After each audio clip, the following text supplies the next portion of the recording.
শান্তিপূর্ণভাবে ডেপুটেশন দেওয়াটি আমরা তো খেলাধুলি করবেন না।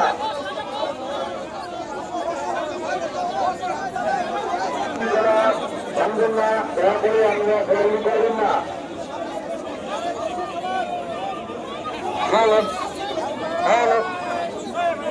আমরা শান্ত হন এবং শান্ত হয়ে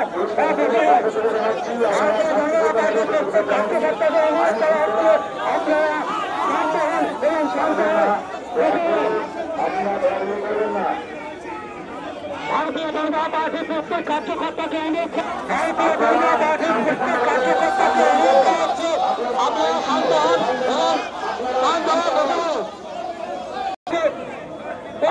আজ বর্ধমান জেলা শাসক অফিস ডেপুটেশনে এই যে দেখুন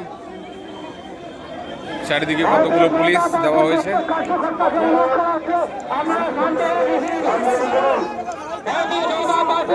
আজ বর্ধমান জেলা শাসক অফিস ঘেরাওর দিকে আমরা সবাই ভারতীয় জনতা পার্টির শরিকরা এগিয়ে যাচ্ছি।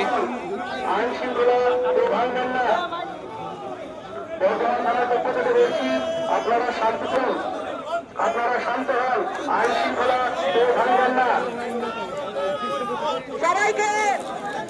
সবাইকে শান্ত থাকার জন্য অনুরোধ করছি। আইন শৃঙ্খলা ভাঙবেন না, আপনারা শান্তপূর্ণভাবে আন্দোলন করবেন। পার্টির কর্মীরা আমরা পথে নেমেছি, সবাইকে আসতে বলবো। আমরা পথে নেমেছি, সবাই জানেন ভাবে 26 জন হিন্দু, আমি বারবার বলবো হিন্দুদর্শী আছে, তারা প্রত্যেকে একই কথা বলেছে।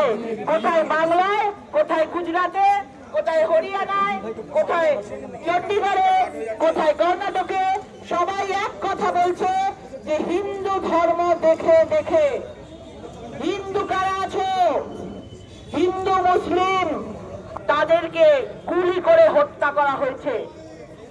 এবং আজকে আমাদের সারা বাংলা জুড়ে আমরা ডিএম অফিসে ডেপুটেশন দিচ্ছি।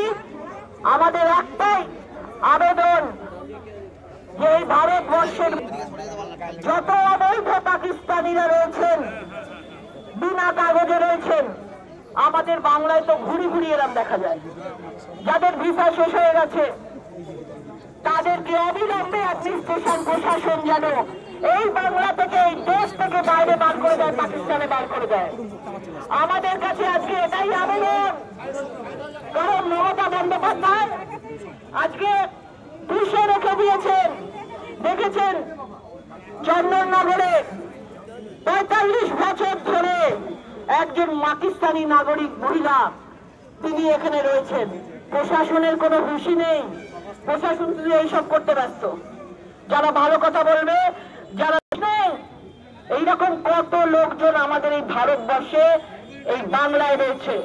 আজকে নরেন্দ্র মোদী তার নিজের কাজ করছে, অন্য রাজ্যের মুখ্যমন্ত্রীরা তাদের কাজ করছে, কিন্তু এই রাজ্যের মুখ্যমন্ত্রী কি করছেন?